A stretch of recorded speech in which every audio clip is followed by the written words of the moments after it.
Assalomu alaykum. Hozir sizlar bilan asosan dizayni ko'rinishi, u qanaqa bo'lishi kerak va undagi vытачкаларni, ya'ni mana bu uchburchak ochilgan vытачкаларni qanaqa qilib boshqa modelli liniyalarga ko'chirish mumkin, shu narsa to'g'risida hozir sizlar bilan gaplashamiz. Demak, asos andiza mana shunaqangi ko'rinishda bo'ladi. Orqa bo'lik, oldi bo'lik. Xo'p, yonida qarang, vытачкаларni eslatadigan mana bunaqangi lomika o'xshagan mana shunaqangi kirishi bor va yonidagi yonchoqida mana bu boks liniyasi bo'yicha mana bu nuqtalar odatda bir-biriga o'tib ketib qoladi. Chunki biz bilamizki, bizda odam figurasi bo'yicha ko'kragiga nisbatan boks aylanmasi kattaroq, shuning uchun yo'lda ko'proq zapas berish uchun bu nuqtalar bir-biriga o'tib ketadi. Mana shunga yarasha mana bu vытачкаlar nuqtasi boksaga 5-6 sm yetmasdan razmeriga qarab 1 sm o'zgarishi mumkin. Mana shu yerga yetmay to'xtaydi.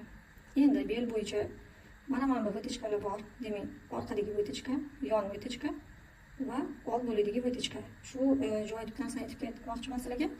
Demak, eng katta vытачкаning katta foiz qismi, agar foiz qismini oladigan bo'lsak, yonchoqiga to'g'ri keladi har doim. Ya'ni misol uchun vытачкangiz aylana bo'yicha misol uchun 10 sm deb olsak, mana shu yarim aylanaga 10 sm deb olsak, demak uni 40%, ya'ni 4 sm mana shu yon vытачкаga ketishi kerak. Qolgani undan sal qolganini yarmini bo'lganda, qo'pol qilib tushuntirganda, yarmini bo'lganda sal ko'proq qismi oldiga, undan kamroq qismi orqaga ketishi kerak. Lekin bu yerda figurani, ya'ni qomatni o'ziga xos jihatlari ham bor. Ya'ni misol uchun bir xil ayollarda orqa bel qismi kirgan bo'ladi. Shuni hisobiga oldida qorin ozgina chiqqan bo'ladi. Qorinli misol uchun ayollarimiz bor, ularga oldi vытачкani fasonga qarab yoki juda ham kam olamiz shu joyini yoki umuman olmasligimiz ham mumkin. Endi bir xil ayollarda boksasi kattaligi hisobiga, boksasining kattaligi hisobiga va ko'kragining kattaligi hisobiga mana shu vытачкаlar bir xil qismlarda yetmay qolishi mumkin va mana bu orqadagi o'rta liniyaga yana qo'shimcha ichkariga kirg'izish 1 sm kirish qismini yana qo'shamiz. Ko'krak bo'yicha o'z asos andizada odatda 3 sm dan 5 sm gacha mana ko'krak aylanasiga qo'shimcha beriladi. Ya'ni bu kiyimni bemalol tortishmasdan, tirishmasdan yaxshi turishi uchun. Endi modelga qarab sizlar bu narsani bu yoqdan sal kamaytirish yoki ko'paytirish mumkin. Asos andizada yana bitta jihati, mana bu yelka nuqtalarini ko'ryapsizlar. Yelka nuqtalari har doim orqa bo'ligida mana shu yelka oldiga nisbatan teparoqda turishi kerak. Agar bu pastga tushib ketsa yoki mana shu ikkita nuqta bir xil bo'lib qolsa, kiyimni balansi buziladi. Demak, nimaga bunaqa? Bizda odam har doim oldiga qarab, egiladi, oldiga qarab bukiladi. Shunga bizning harakatimiz orqaga nisbatan oldiga ko'proq egilganlik hisobiga mana bu yeng tikiladigan mana bu liniyamiz mana shu bizda ozgincha kamayadi. Ya'ni bizda yelka nuqta ham o'zini qomatga qarasa ozgina oldiga o'tgan, shuni hisobiga mana shu bizning uzunligimiz kaltaroq bo'ladi. Bu uzunroq bo'ladi, odatda 1-2 sm farq qiladi, bu ham qomatga qarab.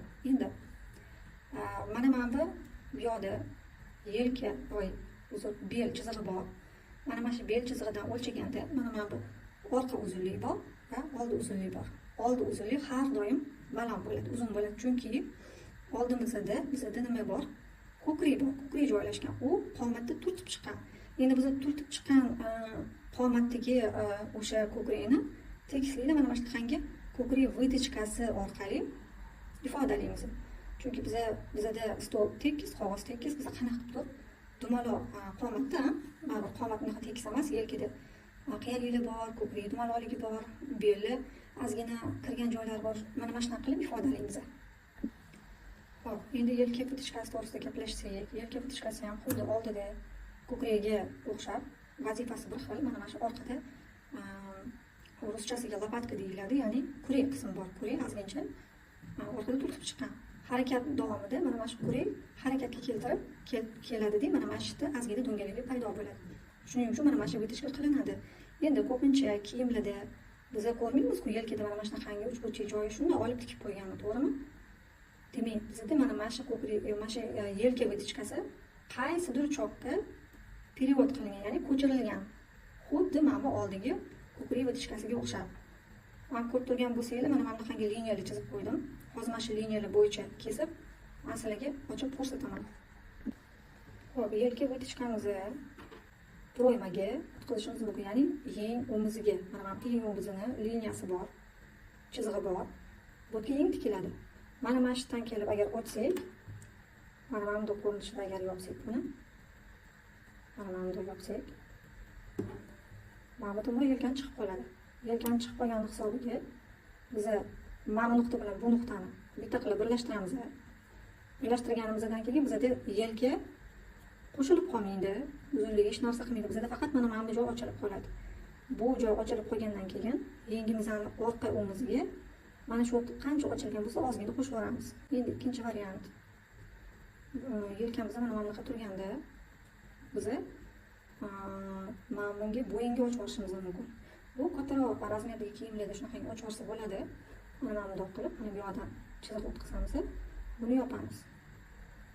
Bizda bo'yin o'mizimiz mana bunaqangi ko'rinishga kelib qoladi. Mana. Endi bunaqa joyda ochgandan keyin misol uchun yoqa tikishimiz mumkin yoki aptachka tikishimiz mumkin. Qanaqa turib chetini обработка qilamiz-ku. O'shani qilayotganda mana mana bu detal shu yoqaga yoki misol uchun bekiga yoki aptachkaga tikilayotganda mana shu posadka bilan tikish kerak. Posadkaki ozgina mashinada ikkita choq yurg'izib olib, mana mana shuni ichki detalga yedirib olish kerak. Ya'ni ichki detalni mana bunday qilib bichamiz. Misol uchun aptachka deylik. Misol uchun aptachkamizdan mana mana bu holatda bichamiz. Mana mana bu aptachkamiz bor. Aptachkamiz alohida mana mana bundoq shu holda bichib oldik. Keyin alohida galavinani ochib oldikda, endi aptachkamiz mana mana qolib ketdi, 2 sm yetmay qolib ketdi. Mana mana shu ustki detalni aptachkaga tikib, mana bundoq qilsak, mana mana shu yerda buni yig'ilib tikilgan hisobiga, yelkan yopilgan hisobiga mana mana shu yerda ozgina mana bundoq ishib chiqib, bundoq do'ngalik paydo bo'ladi. O'zi mana bundoq agar qarasanglar ham, agar mana shu betichkani mana bundoq yopsak, mana bundoq yopsak, mana bundoq yondan qaraganda ozgina mana tikishib turadi. Mana shu ko'ragimizdan tikishib chiqishi uchun mo'ljallangan mana shu betichka. Endi uchinchi variant. Betichkamiz mana bu ko'rinishda edi. Biz mana mana bu orqani o'rta qismidan bu yoqqa chiziq tortib, buni shu holatiga keltirib yopishimiz mumkin. Shunda orqamiz mana mana bunday ochiladi. Mana shunaqa bu joy ozgina ochiladi. Asos andasada mana mana orqadagi liniyamiz mana tekis edi, mana ozgina mana bunaqa qiya bo'lib qoldi. Mana shunaqa bo'lib qoldi. Mana shu bo'yicha bichiladi. Endi biz hozirgi ko'rganimiz choksiz yelka betichkasini ko'chirish edi. Endi bu yelka betichkasini modelli liniyaga o'tkazib olsak ham bo'ladi. Misol uchun hamma biladigan modelli liniyamiz bor. Prinsessa betichka bor. Prinsessa betichka bizda qanaqa bo'ladi? Mana mana bu yeng o'mizini liniyasidan ba'zi birlar mana mana shu liniyani 3 ga bo'ladi. Ba'zi birlar 2 ga bo'ladi. Men taxminan hozir o'rtasidan oldim va mana mana betichkaga qarab, mana mana bunday qilib liniya o'tkazdim. Prinsessa betichka uchun. Prinsessa betichkani liniyasini biz forma berayotganimizda demak, bir xilda qilib mana bunday olib kelamiz. Endi bel betichkamizni uchib yo'q qolib ketdi-ku. Bel betichkani uchini betichkasini mana bu yoqqa ko'chiramiz. Mana mana bu ikkita nuqta qoladi. Bu yerdan bu birlashadi, bu yoqdan bu birlashadi. Endi biz qanaqa qilib mana mana bu betichkani ketkazishimiz kerak. Biz mana shu bo'ligiga mana shu nuqtaga nisbatan chiziq chiqaramiz. Va shuni kesib ochamiz. Endi buni belgiladik. Bu yoqqa nasha qo'yib olamiz. Endi boyaga ochgan joyimiz mana bu. Ko'ryaptimi? Mana shu joyi boyaga ochgan joyimiz. Endi bizda nima bo'ldi? Mana bu chiziqqa nisbatan bu chiziq uzun bo'lib ketdi.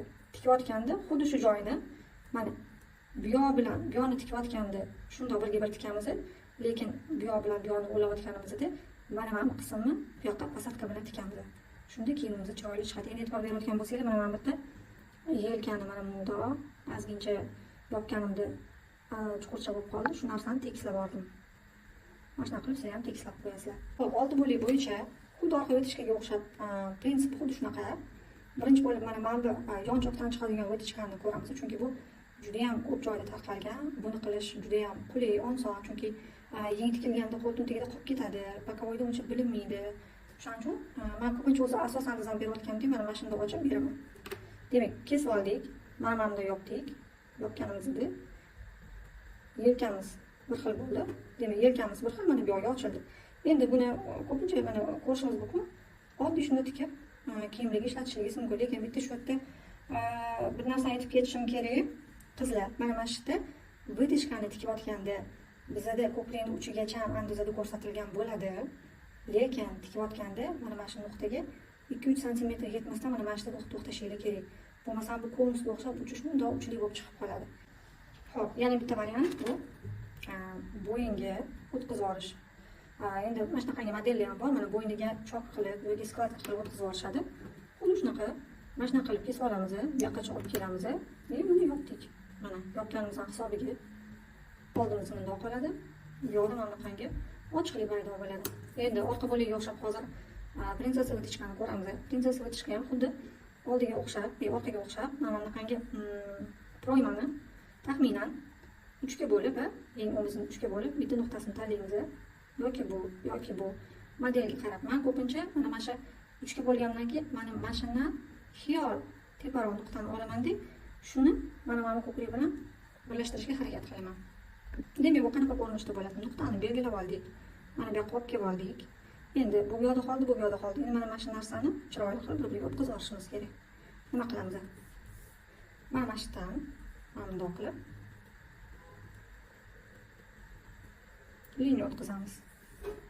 Mana shu bo'yicha hozir kesib ko'ramiz. Mana shu ko'rinishga keladi mana. Bu yon bo'ligimiz bo'ldi, bu old bo'ligimiz. Bu yoqda mana bel vытяжкamiz qoldi. Ko'krak vытяжкamiz mana bu yoqqa mana bu ko'rinishda o'tdi. Mana. Endi natijani belgilab qo'yamiz. Ya'ni bu yoqda bel bo'yicha belgi. Bu yoqda mana shu bir-biriga kelish kerak bo'lgan ikkita nuqtaga natijani belgilab qo'yamiz.